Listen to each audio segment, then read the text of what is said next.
Hello, welcome, and sorry. Happy Friday, everybody. Welcome back to another episode of Maple Bitcoin. I got Rajat, I got Forrest, and I am Jor. And I got a nice celebratory Guinness, a Nitro. So I'm going to be buzzing this live stream, boys. So happy Friday. How we doing, fellas? Yeah, doing well. We got a nice looking chat so far. I got to get the banner up here for the people. If you would like to, no, that's not the right one. If you have questions, put them in caps. We will address later. So if any questions come up throughout the live stream today, throw them in caps just so we can see them, differentiate them, star them, and revisit them later. So we've been spending about that last half hour of each show here answering questions and taking some feedback from the chat. So where do we begin, boys? This one we titled 99% of people don't know the true value of Bitcoin. Yeah, we should get into it. I mean, I think we wanted to talk a little bit about gold today and comparing that to Bitcoin. I mean, that's something people do all the time, but Jory, you had some talking points on there. Do you want to hop on that? Yeah, we'll start with that. I kind of got 5 different things here that I wanted to talk about in terms of 5 reasons why Bitcoin will overtake gold.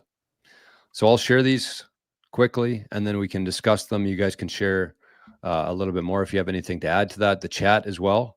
If there's any reasons why you would hold Bitcoin over gold, throw it in the chat and we'll start and talk about it. So the first one is you can't buy coffee with gold. And there's a lot of people who say that about Bitcoin. But the funny thing is now you actually can buy coffee with Bitcoin. But try buying a cup of coffee with an ounce of gold and see how that goes. So that's number 1. Number 2 is their doomsday scenario is totally wrong. So for some reason, the gold bugs out there are betting on the world collapsing, betting on doomsday, betting on an apocalypse. Whereas Bitcoiners, on the other hand, are very optimistic and hopeful about the future. And we foresee a functioning society. But the reason, maybe we'll get into a couple of these points after, but that's, I think that if you had the choice between food, water, and gold, you're probably going to take food and water in that scenario. The third one I had was that you don't really own gold, even though you might have it in your dresser, in the safe, maybe. You only own that gold until someone more powerful comes along and decides that they want that gold from you, which they cannot do with Bitcoin. Number 4 is that I think the demand for gold has peaked. I don't think that it will ever increase from here. I think that the majority of people and countries who own gold today are not growing in numbers. And I think that as the next generation, we transition and some of those members of the baby boomers, silent generation start to pass down some of their wealth, that is not going to be held in gold. That's going to be held in Bitcoin. So I think that we've reached the peak demand for gold at this point in 2025. And the last one is that you can't transact online, which I think is wildly overlooked from a lot of people. You cannot use gold online.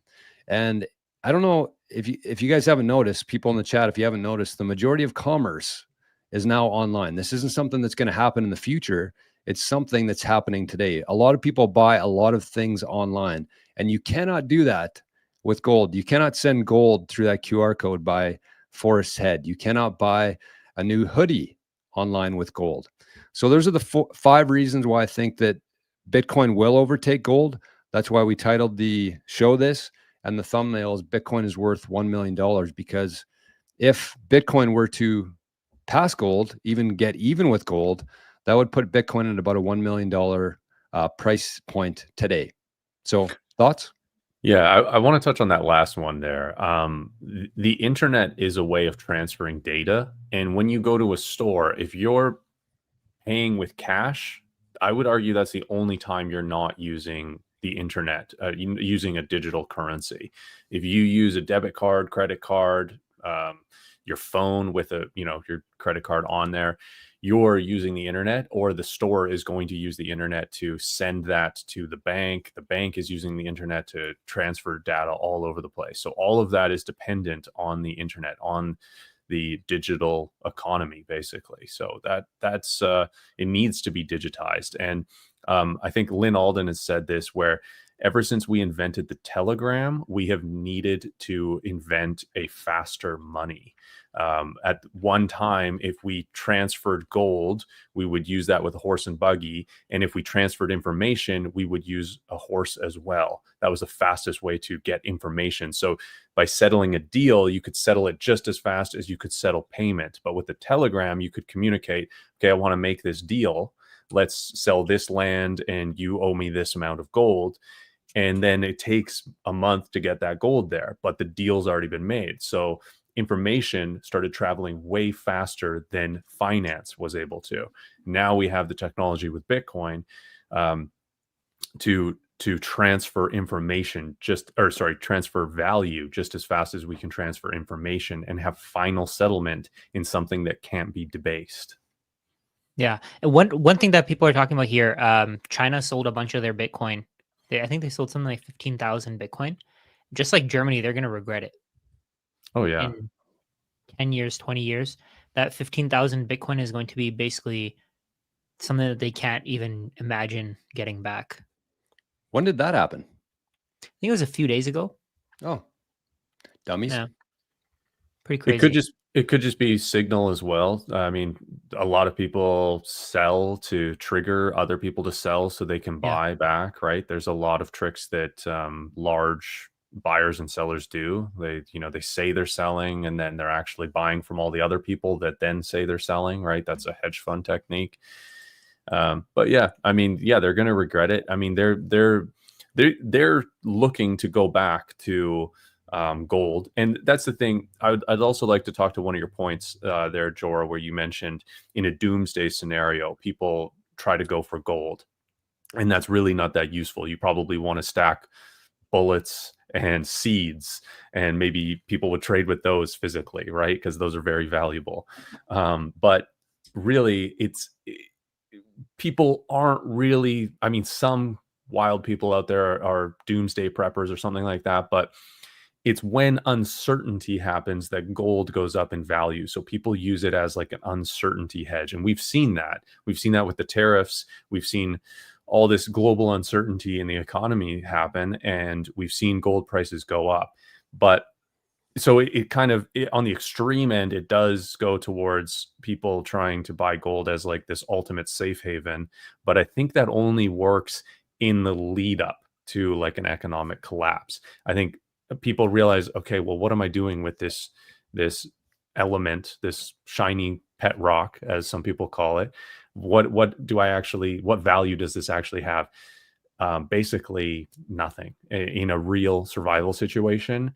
And it really only has value for perceived from the history of it having value and its scarcity.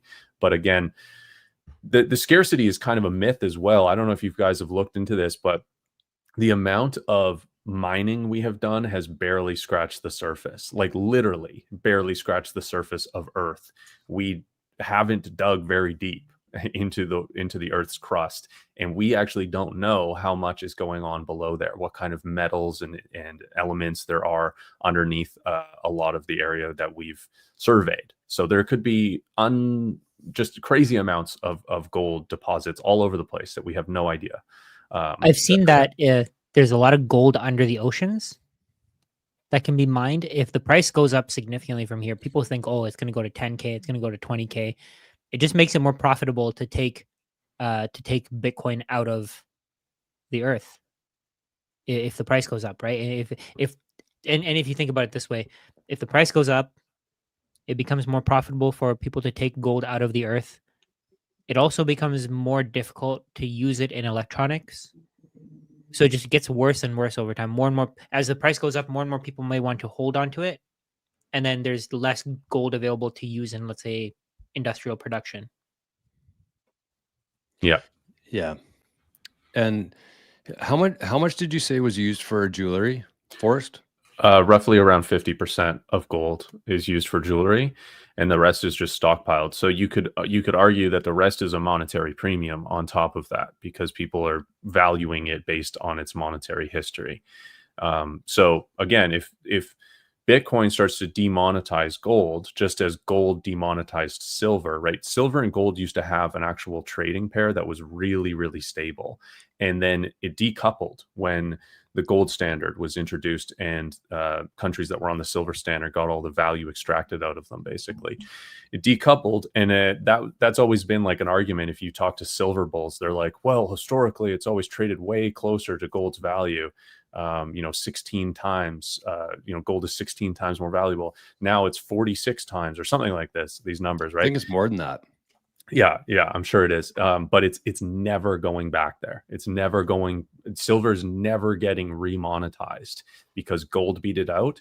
And now into the future, Bitcoin is more scarce, it's more usable, it's more decentralized, it's more valuable, and gold will become demonetized. So how much of that monetary premium that's on gold will go over to the value of Bitcoin, right? If it was 1 for 1, and that's not really the way markets are made, if it was 1 to 1 and half of the gold value was transferred over to Bitcoin, Bitcoin's price would be what, 450,000, 500,000, something like that. So somebody said here, I would like to see gold and Bitcoin merged somehow. That's not going to happen because, I mean, the way that I see it, gold is just a placeholder for Bitcoin. Until people figure out what Bitcoin is, they're going to want gold, right? Because gold is it's a bearer asset, so it gets rid of a lot of the risk that comes with, let's say, stocks or bonds or real estate. Even with real estate, it's a bearer asset, but you don't hold your deed. How many people do you guys have the deeds to your? Did you guys ever have the deeds to your house if you owned a house? I don't. I'm not No. sure. Probably not. Yeah, It's probably at the probably bank, not. Yeah. right? Yeah. So Title's office, I think. if something happens and you need to prove that you own a house, I mean, how do you know that the bank isn't going to turn on you, right, for your house? So the person said, I would like to see gold and Bitcoin merged somehow. It's not going to happen because Bitcoin and gold are completely separate. You can create more Bitcoin. It's like trying to peg the US dollar to gold. The US dollar can be created at will. It has a higher inflation rate than gold. So trying to peg the US dollar to gold kind of breaks the system, and it allows the people who own the gold, because nobody can verify how much gold there is. Nobody can verify who holds gold. Even with Fort Knox, it's taken what? It's estimated that it's going to take 1.5 years to audit the total supply of gold. In that time, whoever is pegging their currency to gold can continue to just manipulate everybody, right? Yeah. So gold and Bitcoin won't merge because gold can't go on the internet. Bitcoin can't become physical.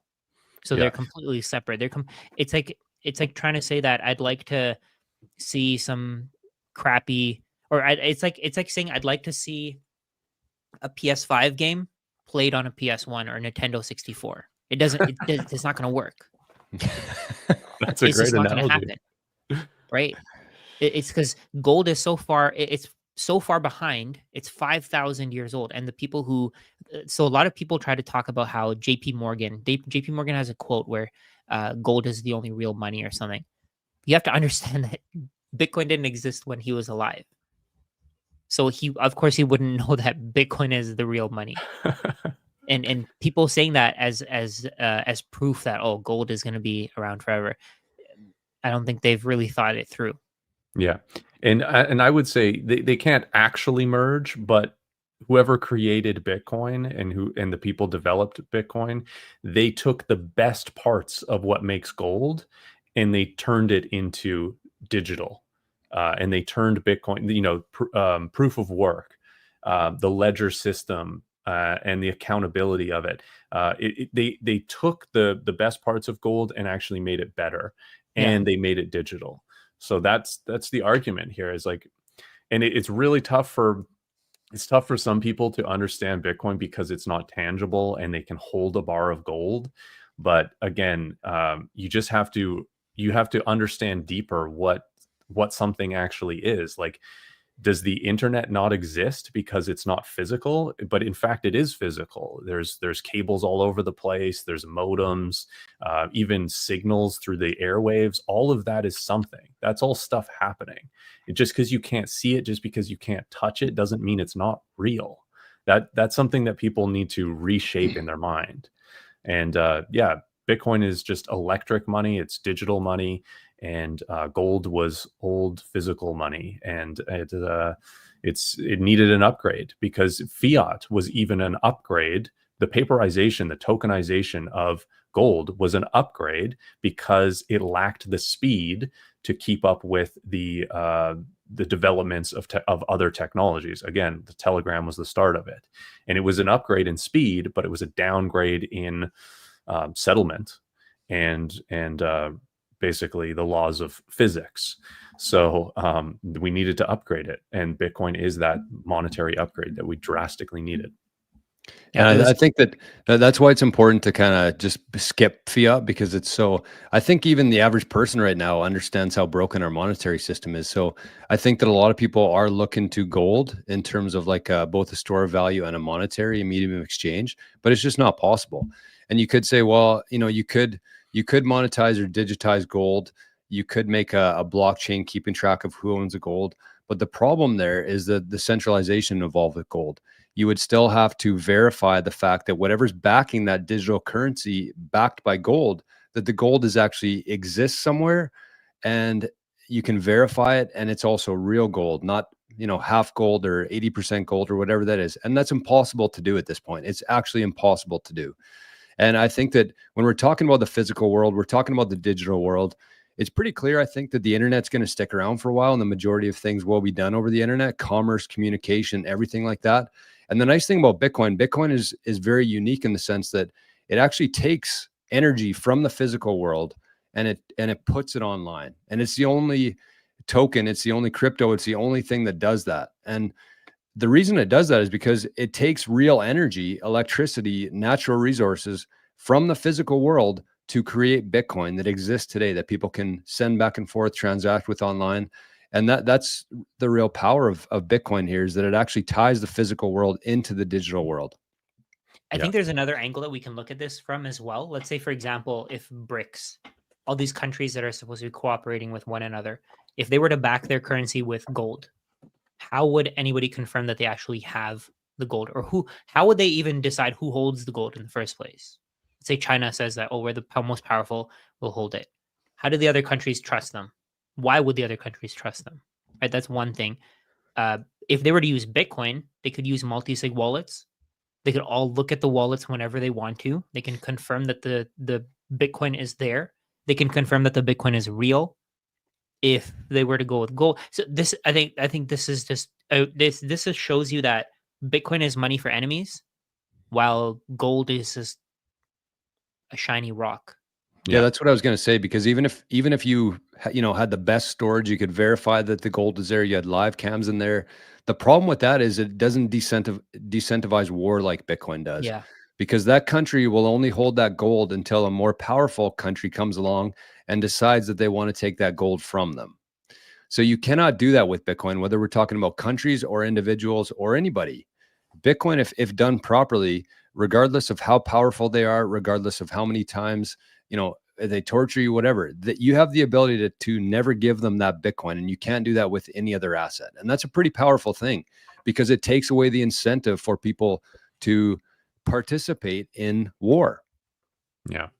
And the BRICS, I mean, we talk about it as an example, they would just be creating the exact same problem that the US dollar has as the reserve currency of the world. The US dollar was supposed to be a natural reserve currency, or a neutral reserve currency.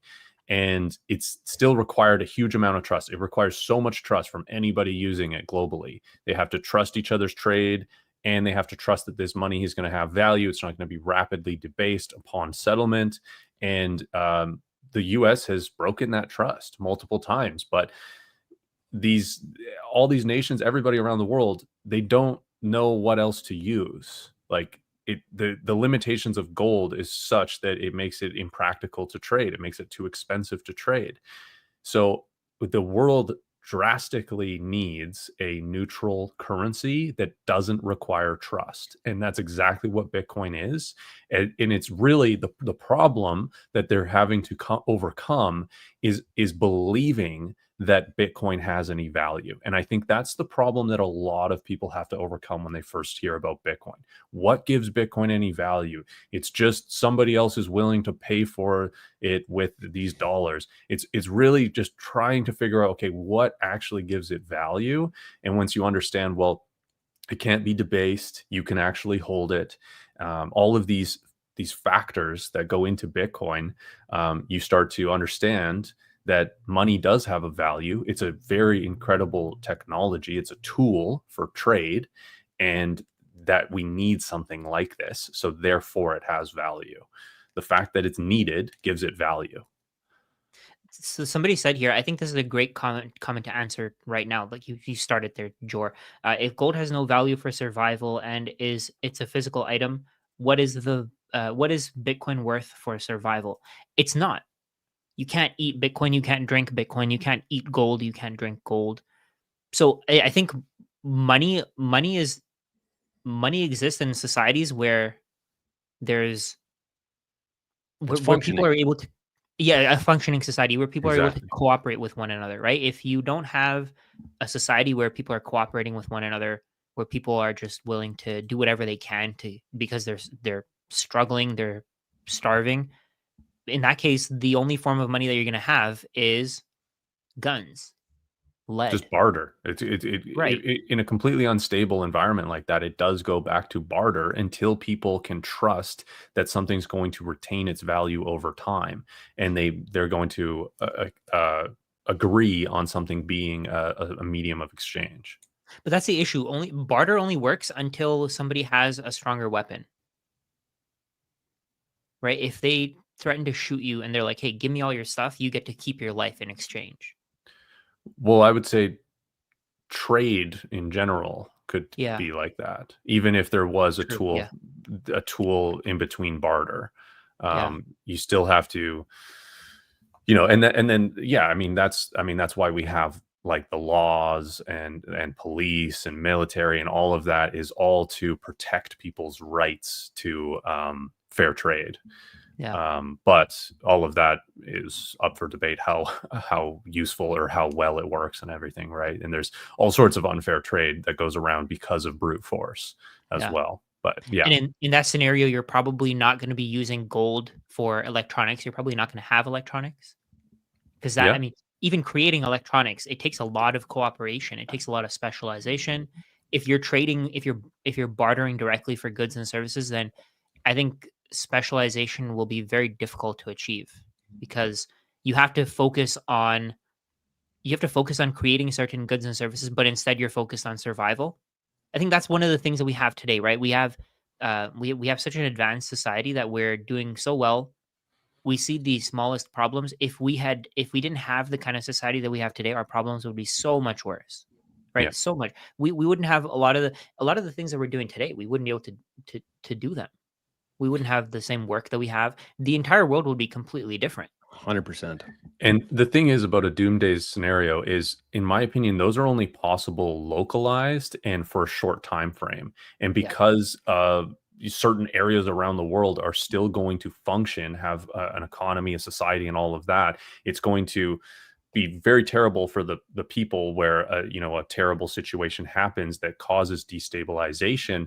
But eventually they'll either move to more stable areas, they'll migrate, right, as we can see in war zones and things, or they'll rebuild and it'll start functioning again. And in both of those cases, it still makes sense to have a store of value that's recognized by all of the stable areas in the world in these doomsday scenarios. I think the world is sufficiently decentralized in nations, countries, and the way we orchestrate and organize as humans, that a single doomsday global event is next to impossible. I mean, the likelihood is next to nothing. And then the next question here, can someone tell me what's the supply of gold? Nobody knows. Nobody has any idea what the supply of gold is Yeah, that's a because problem. you Yeah. find gold in the ground. If somebody finds gold in their backyard, then who's going to stop them from adding it to the supply? We have no idea how much gold exists. We have no idea who's digging deeper and deeper into the earth. Let's say China, for example. China will tell us that, oh, we have this amount of gold. We have this amount of gold. We have no idea. We have no way to confirm. Even Yeah. even the people who are very well versed on gold, they've spent a lot of time learning about it. They have no idea. They can't tell you what the supply is going to be. On the other hand, with Bitcoin, we know exactly how much Bitcoin is going to exist. You can't say it to the second because we don't know how long every block is going to take. Some of them are shorter, some of them are longer, but you can go by the year, right? We know that there's going to be 21 million Bitcoin by 2140.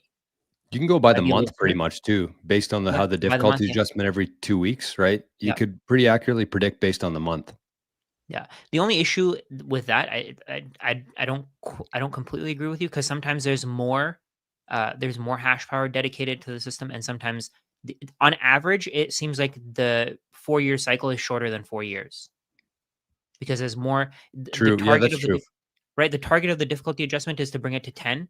Yeah. It's to 10 minutes. It's not to bring it on average, like in total, to 10 minutes. It's just for that 2-week period, right? So in that 2-week period, it could go below 10, and then the next period it'll go back to 10. It won't go higher to average it out. So it could take until, let's say, we think 2140. It could take until 2135. Yeah. Well, Right? yeah, the hash rate is constantly increasing, which Yes. shortens the length within the 2 weeks until Yes. the difficulty adjustment comes up. So that's why it's usually, like a couple weeks or a month faster Yeah. each halving, is Yeah. because it just on average the hash rate is increasing, which is speeding up the 2-week periods. Right. Yeah. I think the last thing I'd say on this in terms of the gold having value for survival, I don't know what it is. I feel like the gold bugs have this weird like fantasy about, the internet going down, the power going out, them being able to finally go into their basement and get out their gold coins. They're going to go for a nice stroll around the block. They're going to be able to offer things with their gold for food and stuff. But realistically, if the internet goes out for, more than a couple weeks, people are going to be scrambling. Like there's not Yeah. a whole lot of people out there who have more than a week's worth of food and water in their house. They just don't. And so in that type of scenario, you walk up to somebody's house with a couple ounces of gold in your hand and try to buy a couple sandwiches or a couple pickles. They're gonna be like, no, because I don't know when the internet's coming back on or when the power's coming back on. Why would I trade you food for that piece of, for a pet rock? It doesn't make any sense. And that's like their whole basis of why they're holding gold is like in that scenario, you're not going to be able to use your Visa, you're not going to be able to use Bitcoin, but I'm going to magically be able to pay for things with an ounce of or a couple of gold coins. It's just nonsense to me. Yeah. It is If anything, nonsense. people will want it less at that time because you can't use it for you can't do. What are you going to do with gold at that time? Exactly. You can't do anything with it. And so we're not arguing saying that Bitcoin is like a better alternative in a doomsday scenario. We're saying that we're betting on humanity. We're betting on a functioning society. And in that functioning society, Bitcoin is a far superior asset to gold. So yes, gold was the best store of value before January 3rd, 2009. Yeah. But most people holding gold, either their ego gets in the way or they've gone too far down that road. And I shouldn't say all gold bugs because there's a lot of people who hold gold and Bitcoin, which I think is insane. But, most gold bugs still do, just avoid Bitcoin for that reason. Well, I would say that gold bugs, they understand that fiat money is unsound. They're just betting on the wrong horse of what will continue to, or what will be the history, or the future money is what I'm trying to say. So Right. we agree. I think I've talked to a lot of gold bugs, and they just can't understand the intangible nature of Bitcoin.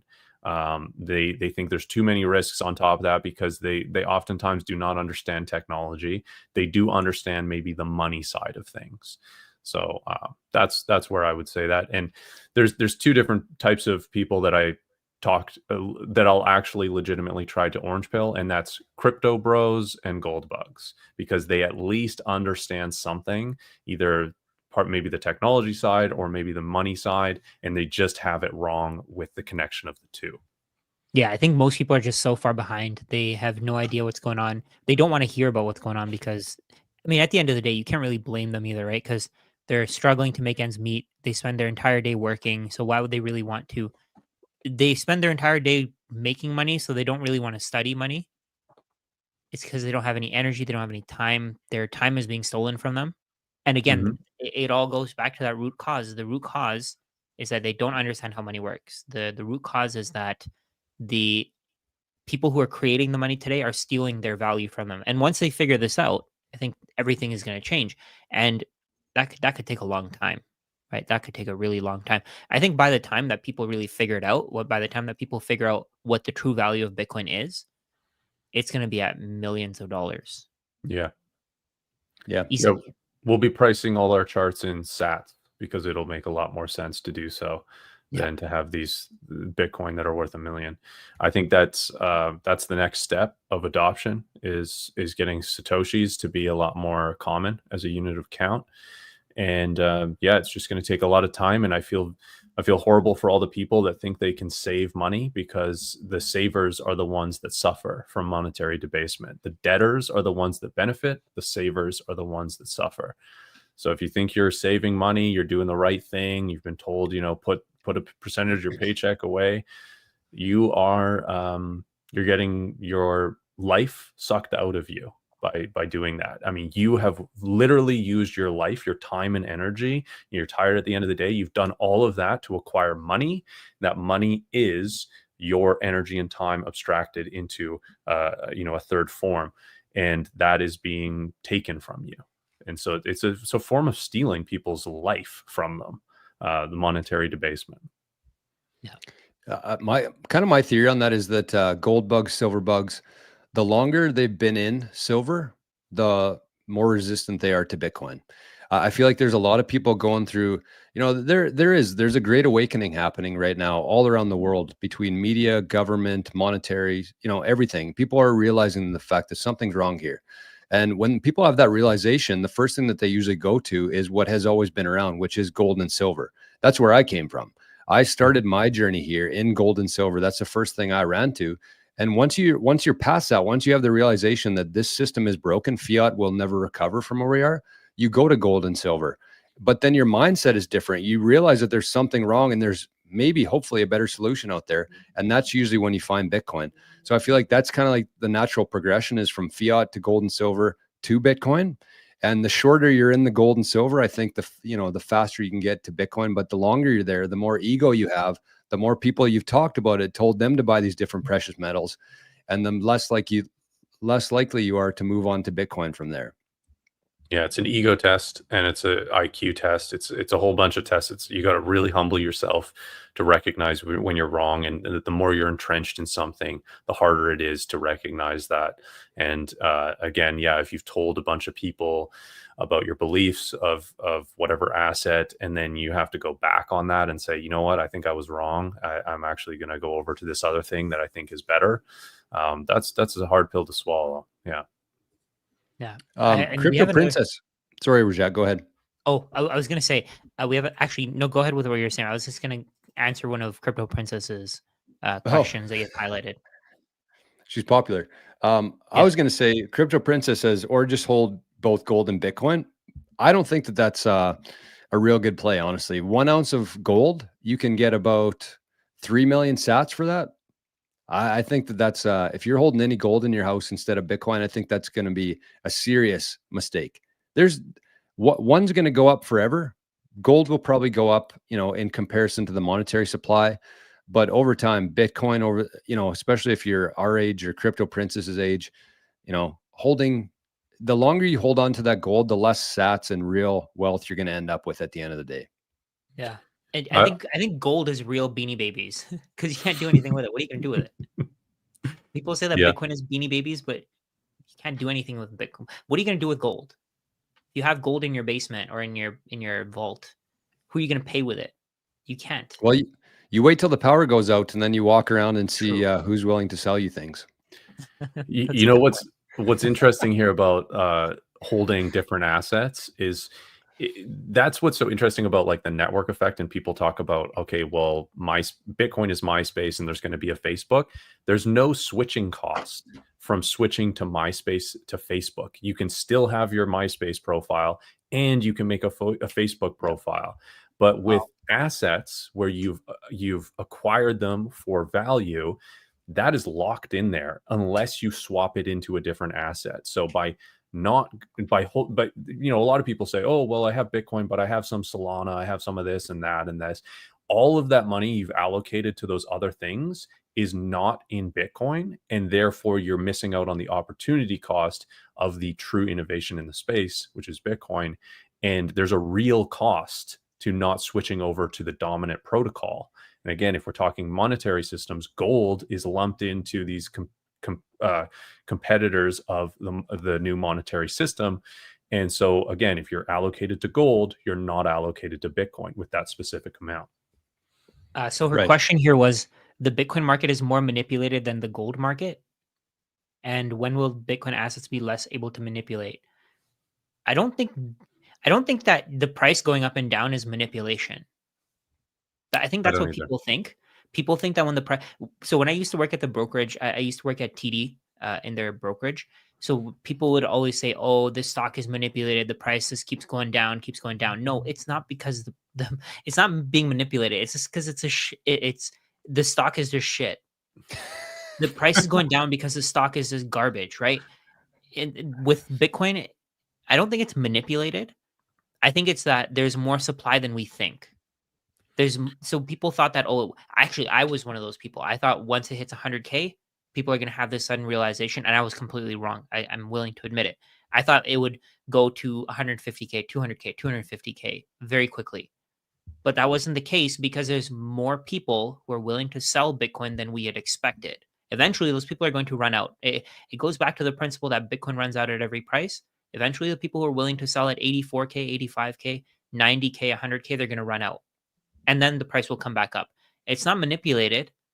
It's more like there's fear and greed. There's more people who are scared, and they're willing to sell Bitcoin. They think that if it hits 100K, it's never going to go past it. It's going to go back to zero. So they're willing to sell. It's not manipulated. It's more like if you have people who don't quite understand an asset, of course, the price is going to be extremely volatile. It's going to keep doing that. It's going to keep doing that forever. Bitcoin is going to be, so the second question, when will Bitcoin assets be less able to manipulate? Never. The price is always going to be, the supply is always going to be inelastic, and the price is always going to be volatile because of that. So there's a couple things here. I would say there's also whales that manipulate the price of Bitcoin in the short term by chasing out leverage within the system. I think that's not really manipulation. That's just trading. That's just trading. That's, seeing an opportunity where you can influence the market in some short-term way. That's just chasing gamblers out of the system, really. I think that will slow down as the market cap of Bitcoin gets higher, and the amount of Bitcoin nominally in USD will go up, but it'll be spread out thinner amongst more holders. I think the other manipulation that maybe Crypto Princess is talking about is the idea of paper Bitcoin and paper gold. And I would say that, we talked about how hard it is to audit Fort Knox. It's going to take 1.5 years. There are these gold trust ETFs that you can buy that are supposed to buy or allocate physical gold to the assets under management of these things. How difficult would it be to audit one of those vaults? How long would it take? How certain are you that when you buy this gold ETF, they are allocating and putting away a little chunk of gold for you? I would say it's a lot easier to manipulate that and create paper gold on that. But I don't rule out the concept of paper Bitcoin as well in the same fashion. I just think that because it's a public ledger, because these companies need to be audited, and it's much easier to audit them, that it's a lot riskier of a game for institutions or custodians to create paper Bitcoin. Not saying it's not possible, but I think that it is harder than it is to do something that is completely inauditable or basically inauditable, like the physical gold out there in the world that we have no idea. We have no account of how much gold there is. So I think there's a lot more paper gold out there than there is paper Bitcoin, in my opinion. Yeah. I think that actually it's funny. About an hour before the live stream today, I posted a video called Bitcoin prices being manipulated. So I'm kind of under the opinion that I do think that there is some paper Bitcoin games going on right now. I agree with Forrest in the sense that the risk is pretty high to be doing that. I don't know who would benefit most from that. but that doesn't. We shouldn't exclude the fact that they are able to do that still, because Rajat made some great points. He said that for the most part, there's no incentive for one, but the other thing is that it's very easy to point out, I think, that, where the paper gold is, or where the paper Bitcoin is.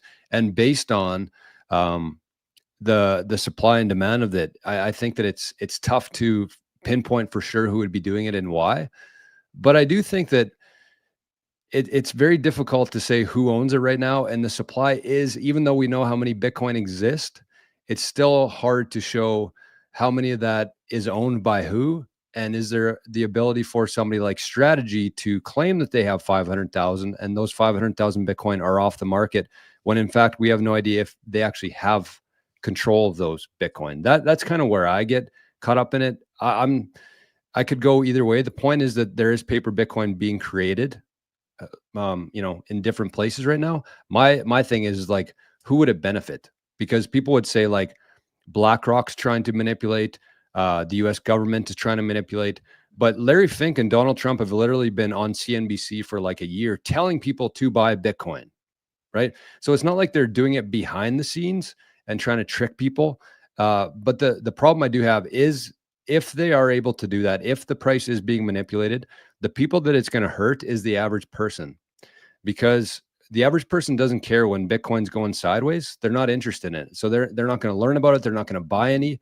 And while this is happening, the whales, the big pools of capital, the central banks, the Larry Finks, they're buying as much Bitcoin as they can. And once they buy that Bitcoin, it's not likely flowing back to the average person. So that's what I fear most. I don't care what the price is today. I worry the fact that they're keeping it down to intentionally mislead the public and the average person, while all this is being accumulated kind of behind the scenes there. So that's kind of my thoughts. I really don't know if it's happening or not. I can't prove it either way, but I think it is. It's a fun discussion to have. Yeah, you talked about who does it benefit. I think that's the key thing you need to look at is what are the incentives to create paper Bitcoin, and who has them. In my opinion, BlackRock does not have an incentive to create paper Bitcoin because they don't custody the Bitcoin. They want to make sure that they actually own the Bitcoin that they're allocated to.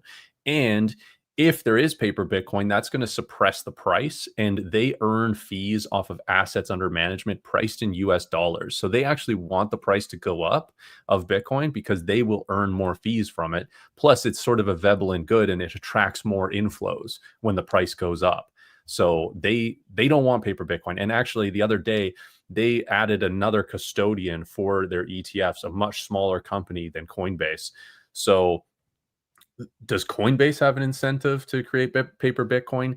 Maybe, but again, it's an incredibly risky situation if they were to do that, because they have 8 out of the 11 ETFs are custodied with them. If there's any proof, if any of them catch wind that there's paper Bitcoin and they don't actually own the Bitcoin, so there's sort of like, the ETF issuers are trying to keep Coinbase accountable because they want to know they have Bitcoin, and Coinbase wants them to know they hold their Bitcoin because they want to keep them as a customer. So there's all these incentives that are making it so that that paper Bitcoin is not going to be likely within that situation.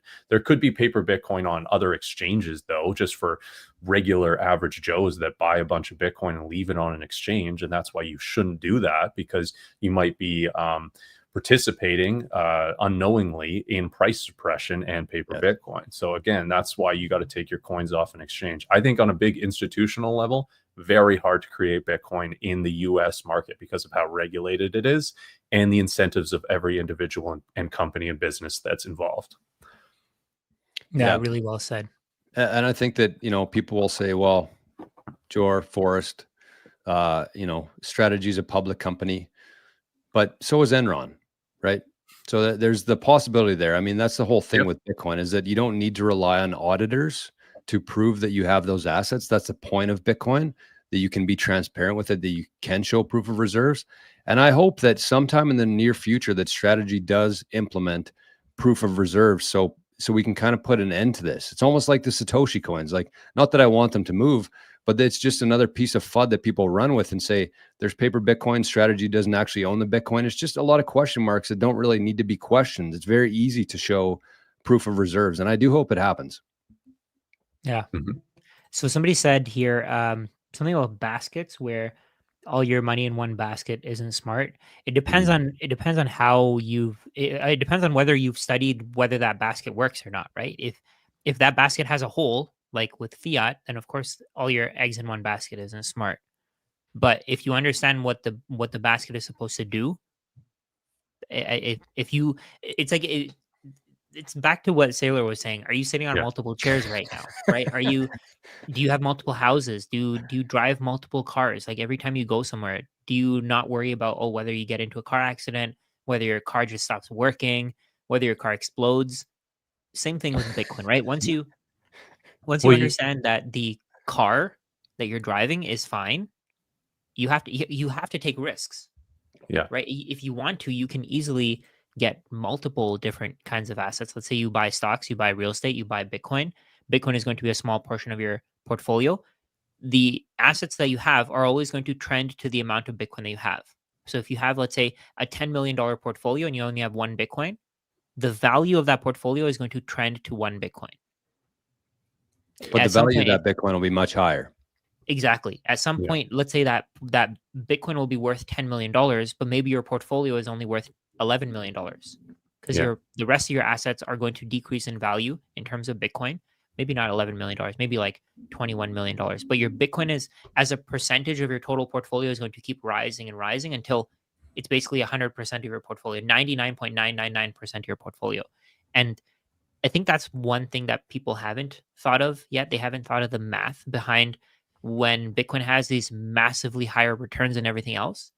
It's going to eventually be the majority of your portfolio. I also do think so. Paulo also responded here. I still think BlackRock has paper Bitcoin.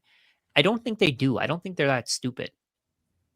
I think they're smarter than that because if they have paper Bitcoin and something happens, and at some point, let's say the SEC says that you can now do in kind withdrawals and deposits. BlackRock is not going to risk their entire reputation over like $5 billion worth of Bitcoin. They're not that dumb. They have Yeah. 12 trillion dollars worth of assets. They're not going to risk their entire reputation that they've taken decades to build over paper Bitcoin. And it's not even their Bitcoin. If it was their Bitcoin, it's different. And they're just trying to show people that they have Bitcoin. Maybe MicroStrategy's situation is different. BlackRock, you can't really say that with because BlackRock isn't going to mess around. They're not going to do that. They're not going to screw over their clients because they know that their clients have been there with them for a while. The only money that they make is the 0.25% in fees. So why would they hold paper Bitcoin on behalf of somebody to make 0.25%? The risk isn't worth it. Yeah. I agree. I want to go back to the analogy there of not putting all your eggs in one basket. Let's literally think about that for a second. If you have chickens and you're going to collect eggs, do you take two baskets with you when you only need one? No. You just take a good egg basket and you collect Great your point. eggs. By your baskets. Boom. You put all Yeah, your I eggs think- in one basket. I think the people who diversify don't really understand anything that they're holding. And they're just they don't want to go all in on something because they don't understand anything that they're holding. So they just kind of hope that if they put some over here and they put some over there, then one of them is bound to go up. You might lose on some, you might go up in some, it should even out. But I think diversification, it used to be something that only rich people should do, but I don't even think that's the case anymore. I think that Bitcoin, when you understand Bitcoin, when you have the conviction over Bitcoin, it really doesn't make sense to own any other assets. I think the problem with that, though, is that the people who are at that level, the people who have tens of millions or hundreds of millions of dollars, they have a lot of mouths that they're feeding. And unless they put in the time to understand Bitcoin, they see it as a huge risk in the fact that, I got a lot of people relying on me here. If Bitcoin were to fail, I'm in a lot of trouble, right? It's different for somebody who's 30 years old and doesn't have that built up and they can take more risk. Those are two different things. But I do think that even when what is it called? Decamillionaires or centimillionaires, once they understand Bitcoin, they will eventually put the majority of their wealth into Bitcoin. And it'll happen over time as the conviction grows. Yeah. Yep. I'm sorry, guys. I'm having a hard time keeping up with the chat here. Oh, that's okay. There's It's a all lot. good, man. It's all good. I Paulo want to also say a couple mentioned things here- before we move on. Oh, yeah. We got a couple zaps here beside Forrest Head there. There's a QR code if you want to send some value to the Maple Bitcoin channel. We received an 888 SAT zap. We received a 5,000 SAT zap. And we received 8,888 SAT zap from Matt, who said, not only is it Good Friday, but it's also Fat Zap Friday. V for V. Thanks for the stream, boys. Matt. Wow, And, value for Nice. value. I love it. That's great. and one more, 854 from Vali.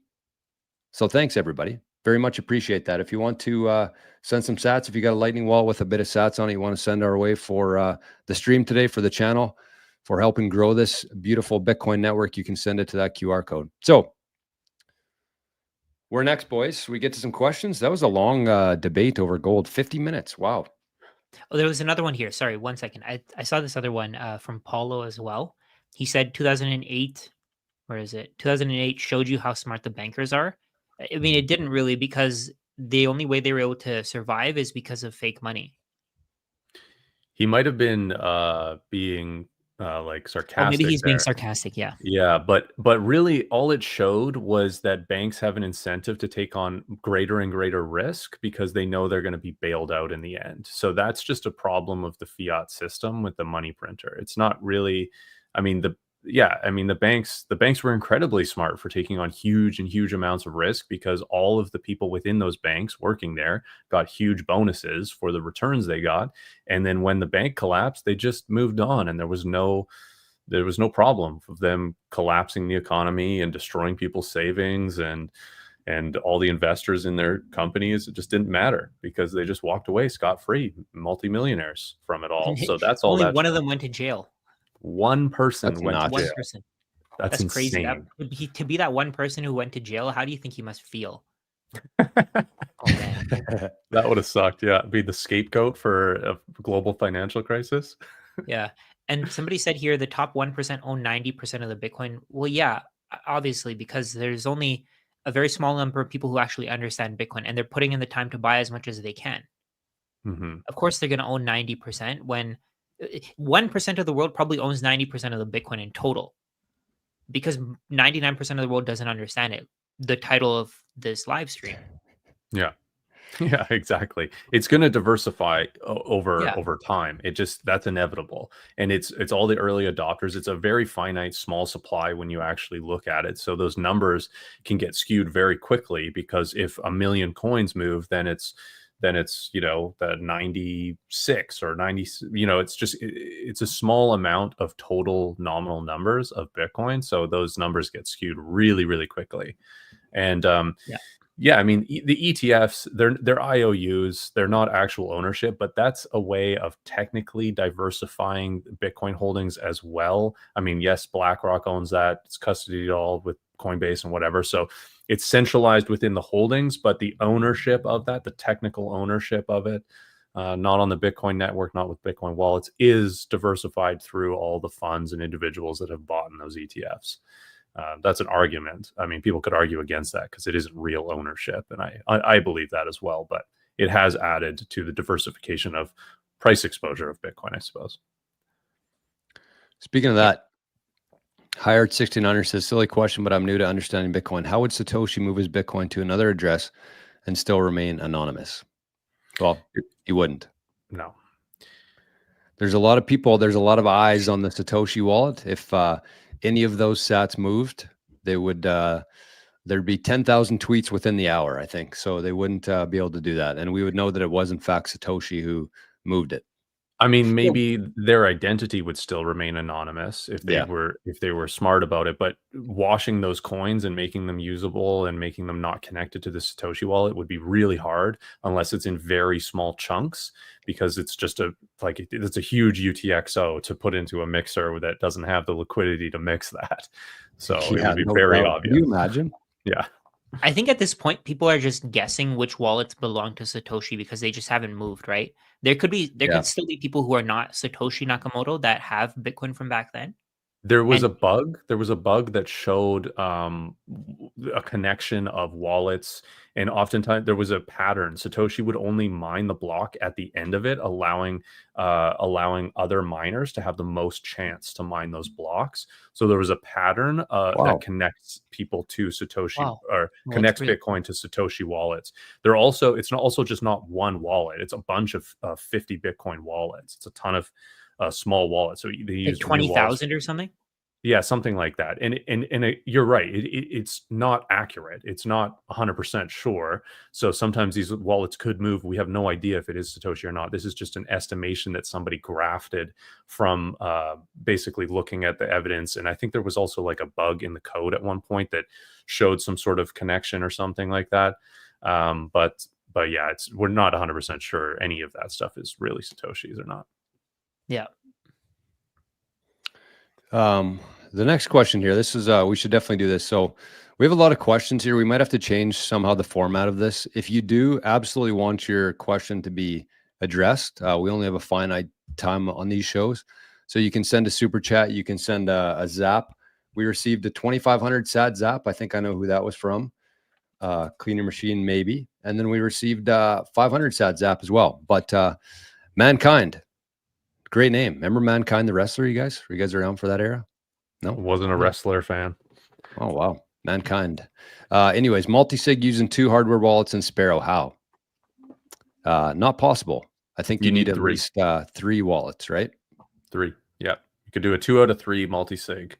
You'd want to do multi-vendor, and it would be pretty expensive for us to explain that on this stream. It would be better to watch a visual tutorial if somebody's setting up a multi-sig, in my opinion. Yeah. Which we could do. I think we should. One of the ideas we've been tossing around is to start doing some Maple Bitcoin webinars on certain topics like multi-sig, like private key management, like UTXOs, stuff like that. So keep an eye out in the future where we might start doing that once a week, once every few weeks. It will be a paid event, but we're reasonable guys, so we won't break the bank on you. Yeah, absolutely. Okay, so the next one, great name, by the way, Mike Hunt. Whatever that means. How much more OTC BTC is available for purchase? Nobody knows. Nobody has any idea. How much OTC? And there'll be people coming. I mean, it's a fluctuating number constantly. As the price moves up, there could be new OTC Bitcoin for purchase. The other thing too is these OTC desks source their Bitcoin from all over the place. It might be a peer-to-peer transaction, but they might also just go to exchanges and buy certain amounts and build up a wallet balance to then sell OTC to their buyer. So it does. It's all over the place. OTC desks source their Bitcoin from all sorts of places. Yeah, that number can change whenever you want, whenever that happens. So when people tell you, "Oh, there's only 100,000 Bitcoin left on OTC desks," it doesn't really make it. It doesn't make any sense because that number can always increase. It's like there's an unlimited amount of Bitcoin that can go into it because, well, not unlimited, 21 million, but the number of people who can, it can circulate over and over again, right? People can buy from OTC and then they can sell on OTC again. Then they can buy and they can sell. They can buy and they can sell. So that number is, nobody knows. Nobody has any idea. Yeah. We got a chat here from who was it? I thought it was Crypto Princess. This stream has passed too quickly. Isn't that the truth? On that note, Rajat, do you got to go right away? I have a couple more minutes. Okay, just let us know because we'll figure out how many questions we should be answering here. And I can do 15 past the hour. So then let's do. I'm okay with that. Let's do Rajat. Past the hour. Yeah, cool. So let's talk about when is GME finally buying Bitcoin? We have no idea. They should do it. It's crazy that they haven't, but I think they have, within buying it, they have, I think, 4 days before issuing an 8K announcing that they bought it. So at any given moment, they're 4 days away from announcing they bought Bitcoin. Oh, really? Yeah, I believe it's 4 days. I didn't know about that. That's great to know. It could be longer than that, but that's what I just off my memory thinking 4 days. I'm pretty bullish on GameStop myself. I think it's one of those things right now where there's too many people who wait for an announcement to be made before they make a decision. And I think the writing's on the wall. I think if you really want to, make a serious profit on your trade, if you're a trader, do it before. And the writing to me is on the wall. It's very clear that they are going to be buying Bitcoin. And when they announce that, the price is going to shoot up and you're going to miss any potential gains that you would have had just by, having some sort of foresight and vision into the future. So Yeah. I don't know when it's going to be either, but speaking of Patrick, here's I'll- 6 I'll- euro. Yeah. Okay. Go ahead. Oh, sorry, Forrest, go ahead. What were you adding to that? Nothing. We'll just continue on. It's all Okay. good. So the super chat here is Schiff will be a speaker at the Bitcoin conference in Vegas to tell the conference goers that the party is over and there are better alternatives. Opinions. I'm It's just, just- this makes me a little bit less sad that I'm not going this year. All I know is that everything that Schiff posts is going to age like dog shit. So every single video that he posts, every single comment that he posts, every single tweet that he posts about Bitcoin, his other stuff is pretty good. His economic stuff, his stuff about gold, all that stuff is okay, but I don't think he understands what Bitcoin is. So this is just going to be something else that ages like dog shit. Yeah, I agree. He doesn't understand Bitcoin. He thinks that all the other cryptocurrencies out there dilute Bitcoin. He thinks that they should tokenize gold and use that. That doesn't make any sense. Paperization of gold was a tokenization of gold, and it still needs to be enforced in the physical realm. And that's why fiat currency stopped working, and gold-backed paper didn't work either. So that's not going to work. He clearly is just missing some really key points. Or he's doing all of this for engagement because he owns a company called Schiff Gold that literally makes money from selling gold. So he's doing it all for engagement, getting all the people that hate Bitcoin, love gold, sound money enthusiasts, but don't understand Bitcoin to use him. And he is a master marketer, and he is just the ultimate engagement farmer. That is really my opinion now. I don't. Maybe he does understand Bitcoin. Maybe he doesn't, but he's doing it all for engagement. And it's crazy to me that the Bitcoin conference is giving him more engagement and a more platform to talk on this. I think it's kind of dumb, to be honest. I agree, man. It's so bad. I think that it'd be worse if Schiff actually did understand Bitcoin, and yet he's intentionally misleading his audience. Like, that's not something that people should downplay.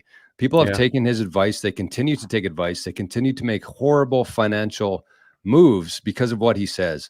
And I think that he's also been posting his Bitcoin address on X, and Bitcoiners have been sending him sats. I think that if you are a Bitcoiner who sent Peter Schiff sats, you should lose your entire stack that day. I don't like to say rules within Bitcoin and control who has what, but I do think that there should be fines within Bitcoin, and people who send sats to Peter Schiff should be not only fined, but suspended from Bitcoin forever. Those coins should be blacklisted. Yes. The ones in his wallet. Yeah. Let's just kidding there, but yeah. George, do you mind just sharing my video here? Or my screen? Yeah. So Peter Schiff posted this video 11 years ago, and he's still sticking to it. That's crazy to me. He thinks he said the same thing 11 years in a row. Bitcoin is not gold 2.0. It's fool's gold. It's modern day alchemy. Significant risks by investing into it. Like this is from 2012. Yeah, that's insane. And he's been wrong this whole time about Bitcoin, and people still take him seriously. He's just going to continue to be wrong, just as Rajat said. I mean, he might be right about certain things. Like he was early about the housing market being unsustainable in 2006. He posted a video about that, and he talked to the demonstrators at Occupy Wall Street about really the fiat system being really wrong and everything. But he's been incredibly wrong specifically about Bitcoin, and he will continue to be wrong. He'll just continue to be wrong. So the day that he posted that video, November 21st, 2013, Bitcoin was around $590 then. So it's done more than a 100x in that time. And he's still sticking to his thesis. Like that just shows you this guy's insane. He doesn't know, he has no idea what he's talking about. He has no intention of learning what Bitcoin is. He doesn't really care. Yeah, he's a professional grifter. Yeah, is what he is, with a bit of intelligence there. But I want to go back to this though, because first of all, I want to say shout out to DJ Garbage Bunny. Great name.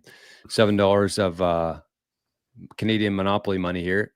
Thanks for the stream, boys. It's like chatting with a few like-minded friends. Enjoy the weekend. Thank you. That's very good. That's really nice. Yes. And I want to go back to this because there's let's spend a couple minutes going a little bit further into, and it was actually DJ Garbage Bunny who asked this. Do you guys hold GameStop? I do. I actually sold some of my strategy shares to buy GameStop. And Melanie says, dangerous game. What do you think, Forrest? What's your opinion on GameStop?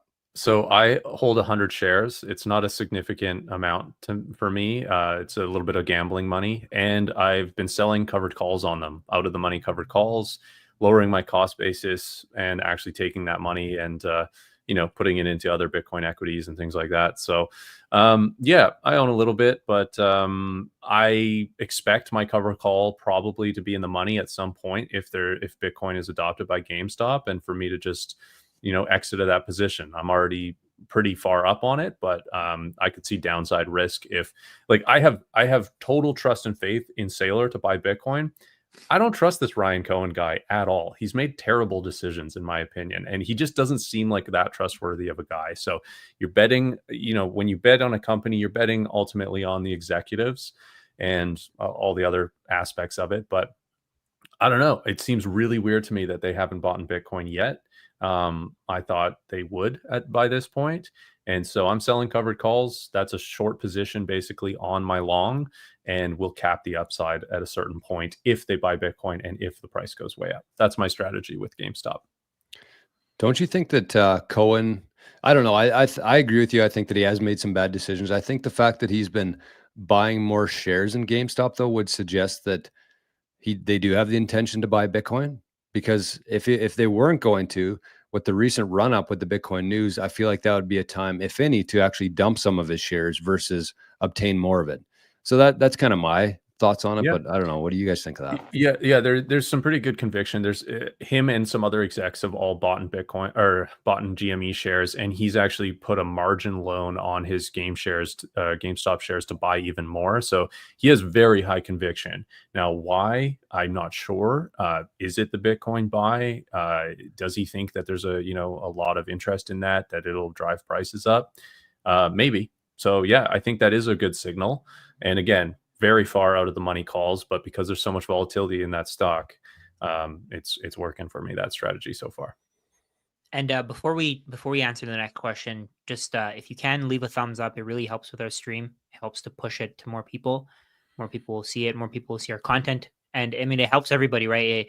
More people buy Bitcoin. More people will understand it. More people will pump the price of your bags up, and I think that's pretty great. Yeah. So thumbs up. Thumbs up. That's a great point. And that's what I was going to say, actually, because Peter Schiff is speaking at the Bitcoin conference. Maple Bitcoin is not speaking at the Bitcoin conference. We Yes. all have our own channels. We do a weekly live stream. We are trying to grow adoption.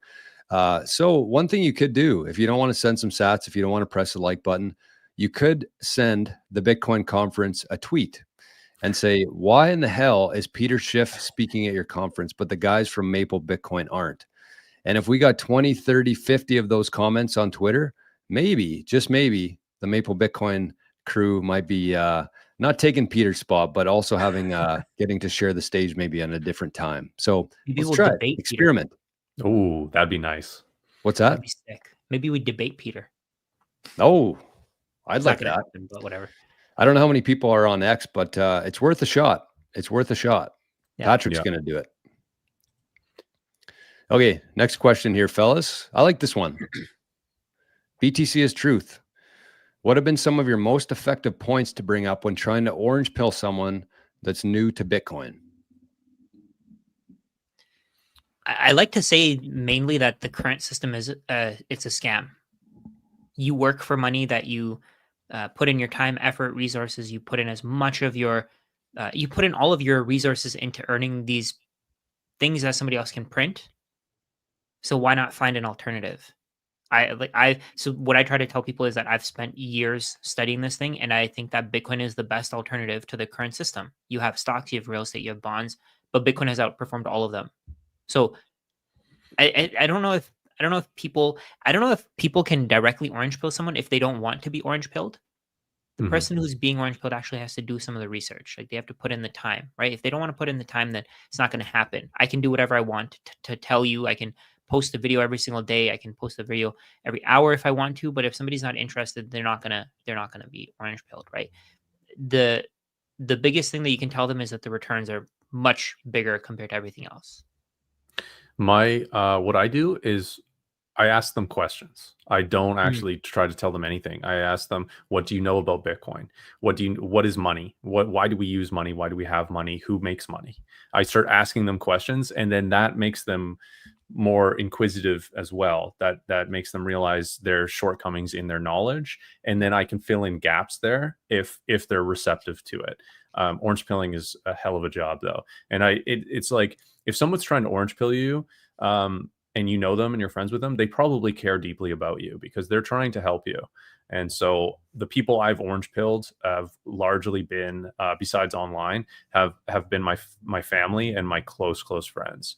And yeah, some of them have been receptive to it, others haven't, but it's because I actually care about those people in my life that I try, at least try, because it is a hell of a job trying to orange pill people. It really is. And if they're not ready to be orange pilled, they're not going to be orange pilled. Bitcoin's not something you can learn after watching a 2-hour video or a documentary or reading a book, in my opinion. You have to understand the problem first before you can understand the solution. So I think the best thing is just to kind of figure out where they are. As Forrest said, meet them where they are in the sense, find out, what they know about it. The other thing I would say there is that I hate the term orange pill. I think it feels very forced. And the last thing is I've kind of given up. I've kind of given up on trying to talk to people about Bitcoin and especially with my friends and family who I've talked about it before. Basically what I've done is I just took a small insignificant amount of my stack and I sent it to a few different UTXOs and basically earmarked it for them. So I would have like my friend, my nephew, whoever. And the nice thing about that is that you don't have to waste any more time and energy talking to them about it. The other thing too is they don't know you have it. And so if something were to happen, you still have the keys to that Bitcoin. But best case, like in a decade from now, imagine if Bitcoin does what we think it's going to do and you can hand out some of these UTXOs instead of saying, like, I told you so, just say, here, I knew this was going to come. I prepared for it. And imagine the feeling you would have from giving somebody sats that really didn't cost you much back in 2025, but will change their life in 2035.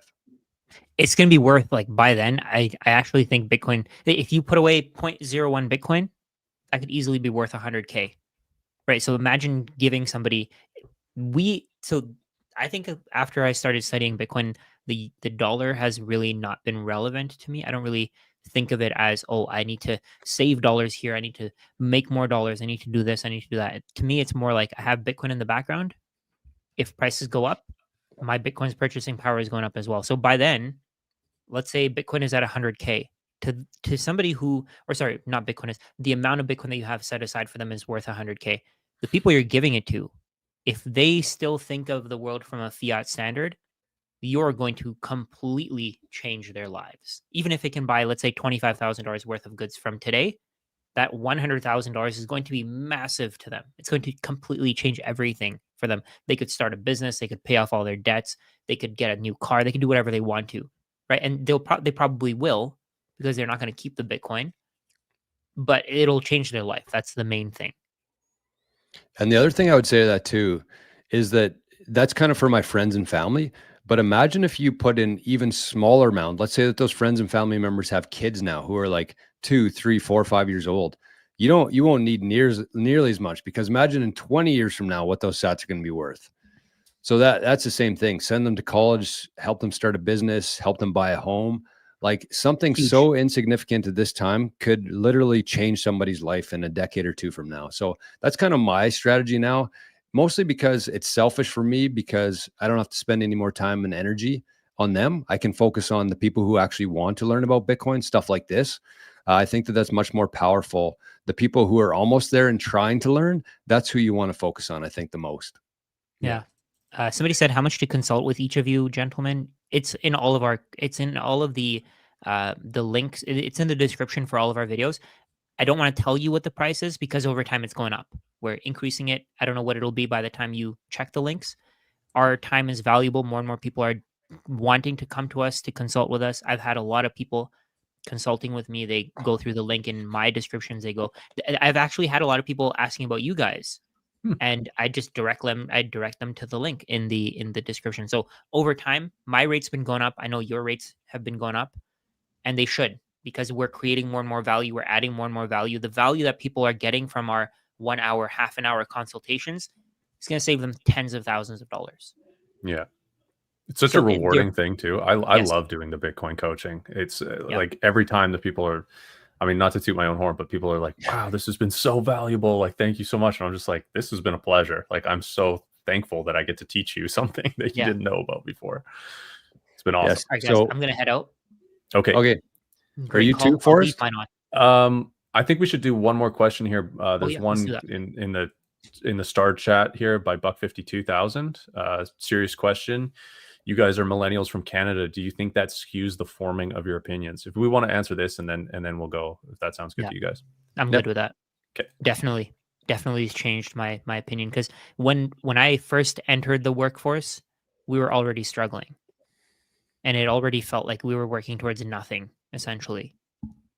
So it definitely changed my opinion. It Yeah. is. And for me, just being from Canada, I think the thing that's really changed my whole perspective on this thing is, number one, we've had a decade of liberal policies.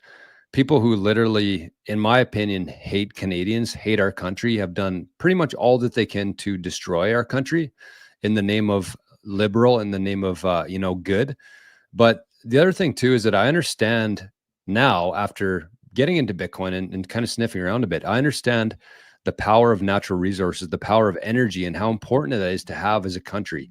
And Canada, more so than probably any other country on this planet, has an absolutely abundant amount of natural resources. And the fact that there's people living on the streets, the fact that there's people lining up at food banks, that should never, ever be the case in this country. We should be one of the most abundant, rich, wealthy countries. But because of our government, because of a centralized entity being able to create money, being able to influence, manipulate, program minds, we're in a tough spot. And I think that Bitcoin is the cure to all that. The centralization is the problem. Decentralization and Bitcoin is the solution. And that's why I'm so excited. And I think that that's why there's so many great Bitcoiners from Canada. Yeah, well said, both of you. I think that a lot of who we are, my theory is on who we are as individuals is dictated by when we're born, where we're born, what our environment is. This dictates a huge amount of who we end up being in the world, what we end up doing. And Canada has my entire life, getting into, like, I guess my entire adult life has been a struggle with the affordability, with living affordability, with housing going up, with just the cost of fuel, energy, food, everything. That has been a constant understanding that is a problem. And when that is a problem, you start looking for what is the solution, right? So you really only look for solutions when there is a problem. So 100%, being a millennial, when I was born, and the world I get into as an adult, being in Canada, where we have huge problems with housing being a store of value, foreign investment, lack of too much regulation for building, all of these things compound and create unaffordable housing, which I've been struggling with my entire life. And of course, that has led me to Bitcoin. So yes, big part of me forming my opinions, definitely. Good way to end the show, boys. I mean, the channel's called Maple Bitcoin. We are all from Canada. We haven't spent a whole lot of time talking about Canadian anything. So that was kind of after a couple months here. This is the first little deep dive we did into Canada. So we received a couple more zaps. I want to give a shout out because it is definitely not unnoticed here. We got 1,000 sats and we got 500 sats from, it looks like Buck52 there in the chat. So once again, for the last time, if you would like to support the channel here, there's a QR code beside Forrest's head. You can send some sats to that. You can also send it to Maple Bitcoin at Coinos.io, which I just put in the chat there. If you don't like the QR codes, if you'd rather type it in there. Other thing, we are on Twitter. We now are on audios, thanks to Forrest. You can find us on Spotify. You can find us on Fountain. And yeah, do you guys have any closing thoughts for the week, for Easter? Happy Easter, everybody. Thanks for tuning in. Appreciate you all. And I love chatting with you guys. So that was a great live stream, in my opinion. Just leave a thumbs up on the way on the way out. You don't need to contribute to our wallet. Don't need to do any of that. Just leave a thumbs up so more people see the content. That's it. And send a message to the Bitcoin conference telling them to replace Schiff with Maple Bitcoin, boys. So thanks, everybody. Your support means the world to us, for the sats, for the comments, for just showing up here and actually taking the time and energy from your own day to try to push things forward here. That's what we're doing. We all want a better world. That's what we see, and that's what we're trying to do every single day. So we'll be back here next Friday, same time, same place. Thanks, everybody. We'll see you then.